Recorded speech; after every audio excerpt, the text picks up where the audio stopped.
Baik, Assalamualaikum warahmatullahi wabarakatuh. Kami dari kelompok 3 akan mempresentasikan tentang laporan keuangan dan analisis laporan keuangan bank di mata kuliah Manajemen Perbankan dan Syariah.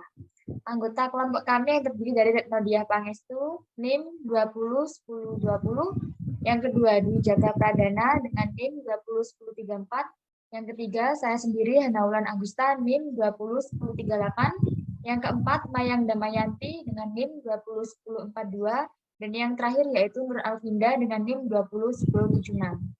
Next.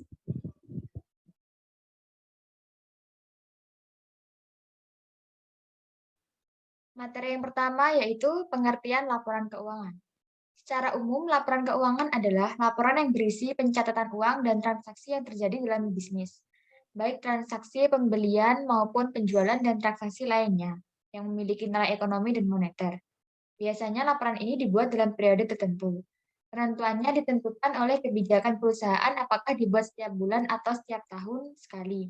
Terkadang perusahaan juga menggunakan keduanya. Laporan keuangan dibuat untuk mengetahui kondisi finansial perusahaan secara keseluruhan. Selanjutnya akan dijelaskan oleh teman saya.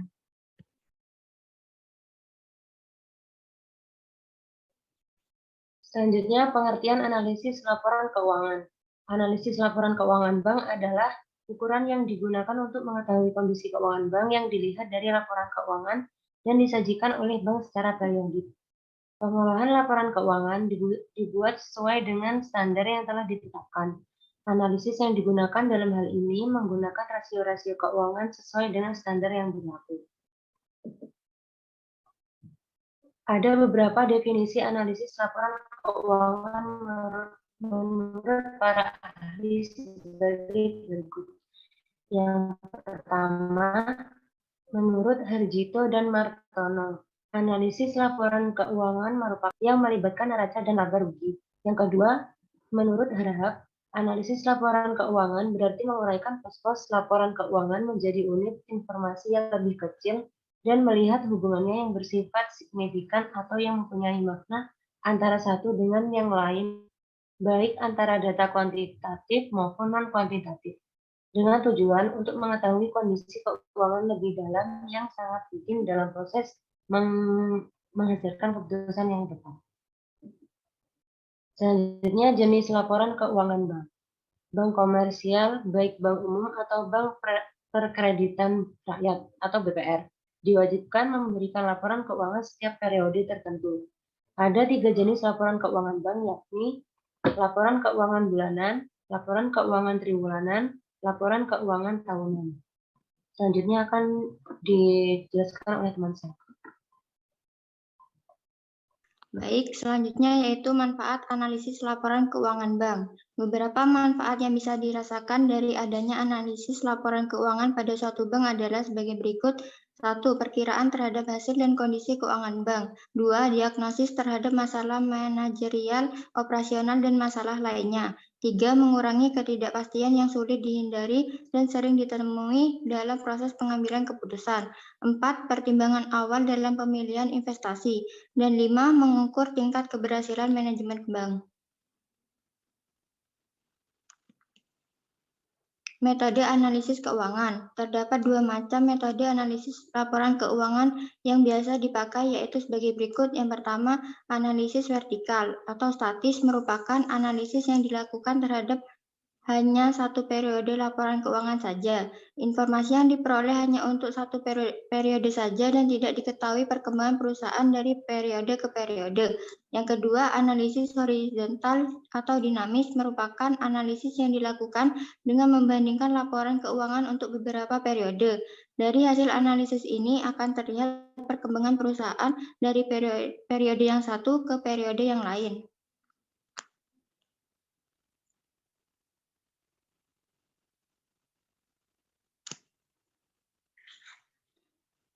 Selanjutnya yaitu rasio dalam analisis laporan keuangan bank. Jenis rasio keuangan yang diperlukan dalam setiap perusahaan tentunya berbeda, tergantung dari aktivitasnya termasuk pada bank. Pada umumnya, rasio yang diperlukan oleh perusahaan bank dibagi menjadi 5. Slide selanjutnya akan dijelaskan oleh teman saya.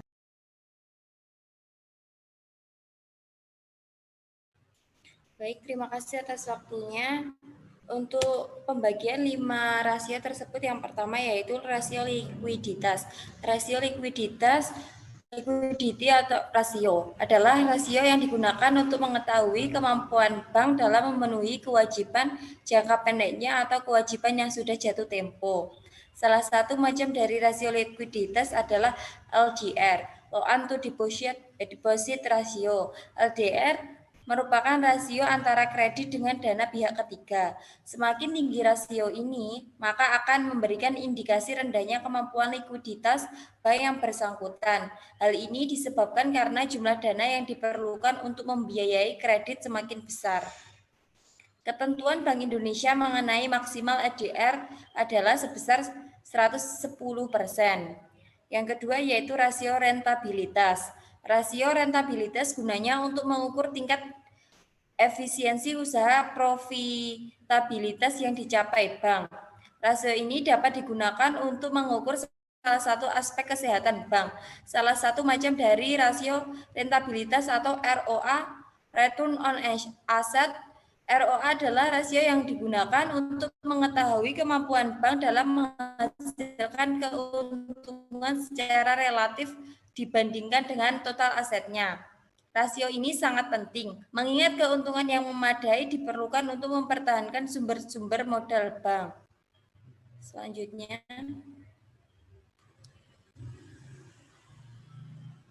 yang ketiga yaitu rasio kapital. Rasio kapital dapat dihitung dengan menggunakan kapital adequacy ratio atau CAR. Rasio ini digunakan sebagai indikator terhadap kemampuan bank untuk menutupi penurunan aktiva akibat terjadinya kerugian atas aktiva bank yang digunakan modalnya sendiri. CAR merupakan perbandingan antar risiko atau ATMR. ATMR merupakan penjumlahan baik itu aktiva neraca atau maupun aktiva administratif yang telah dikalikan bobotnya masing-masing. Yang keempat yaitu rasio biaya dana. Bank bekerja menggunakan sebagian besar dana milik masyarakat untuk dijual kembali dalam bentuk kredit atau aktiva lain yang lebih menguntungkan. Bank harus mengetahui secara baik berapa harga dana yang dihimpun tersebut untuk memudahkan dalam menentukan harga jual, mengambil kebijakan, dan mengatur penempatan aktiva secara optimal atau seoptimal mungkin. Salah satu macam dari rasio biaya adalah cost of loanable fund atau COLF. Rasio ini mengetahui harga dana yang bisa dijual. Sesuai ketentuan BI atau Bank Indonesia, setiap bank harus menyisihkan dana reserve requirement atau RR sebesar 5%, sehingga dana masyarakat yang bisa dijual maksimal 95%. Next. Yang kelima yaitu rasio aset. Kinerja keuangan dari segi aset diukur melalui kualitas aktiva produktifnya. Salah satu rasio yang digunakan adalah Return on Risked Asset atau RORA rasio yang membandingkan antara laba kotor dengan besarnya risked asset yang dimiliki. Laba kotor adalah pengurangan penempatan terhadap biaya, sedang risked asset terdiri atas surat berharga atau kredit yang disalurkan. Nilai RORA yang tinggi mengindikasi bahwa pendapat yang diterima besar sehingga laba yang diperoleh juga optimal dan berpengaruh pada kenaikan harga saham. Next. Baik, untuk materi selanjutnya bisa dijelaskan oleh teman saya. Baik, terima kasih. Untuk yang terakhir yaitu adalah studi kasus pada PT Bank Mega. Guna meningkatkan pertumbuhan dan perkembangan bisnis yang kian meningkat setiap tahunnya, pada tahun 2008, Bank Mega Tbk mencanangkan perencanaan bisnis dengan strategi yang mengutamakan efisiensi dan efektivitas kerja, serta berorientasi pada pemenuhan kebutuhan dan pelayanan nasabah. Dalam penyediaan produk dan jasa perbankan, Bank Mega telah menambah jenis produk perbankan serta meningkatkan nilai kredit yang disalurkan sehingga masyarakat memiliki pilihan produk perbankan yang lebih banyak dan lebih sesuai dengan kebutuhannya.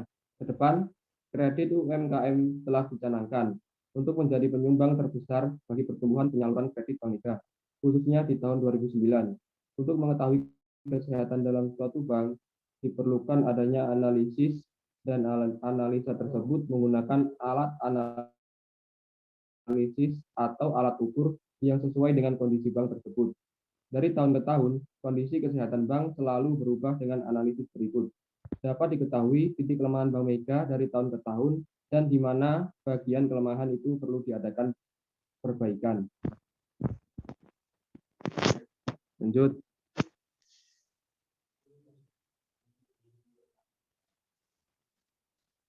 Berdasarkan pada pembahasan di atas, maka tujuan dari studi kasus ini adalah untuk mengetahui rasio-rasio dalam analisis rasio likuiditas, rentabilitas, dan solvabilitas Bank Mega Tbk pada periode 2008 sampai 2010.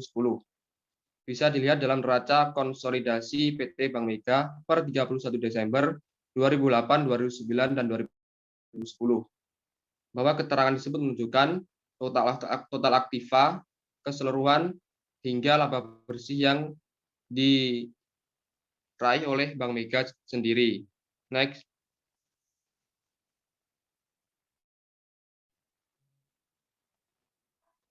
Neraca laba rugi PT Bank Mega per 31 Desember 2008, 2009, 2010.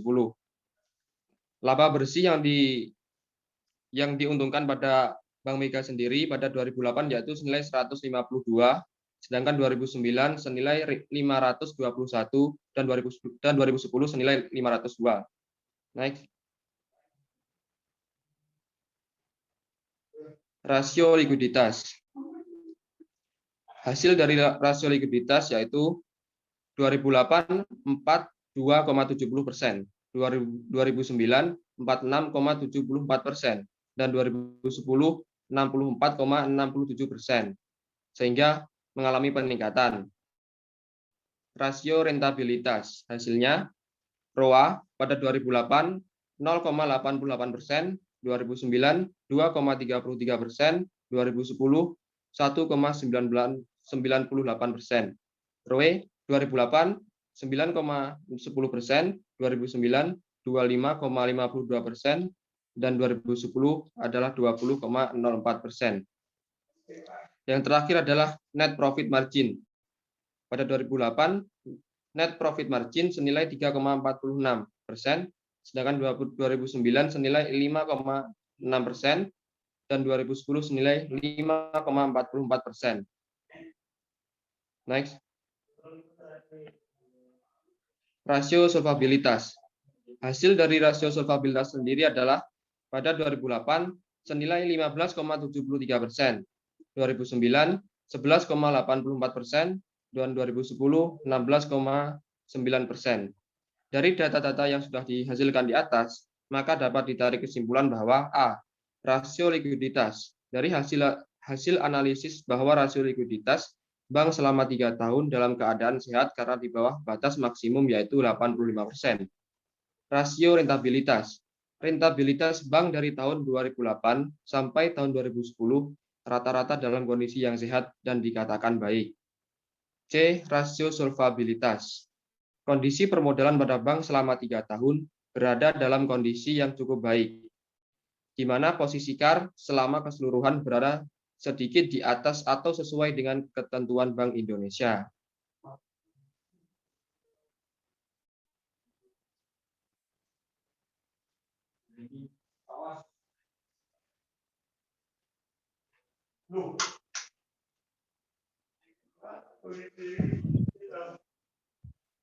Baik, itu tadi adalah hasil presentasi dari kelompok kami. Apabila ada salah kata, kami mohon maaf. Wassalamualaikum warahmatullahi wabarakatuh.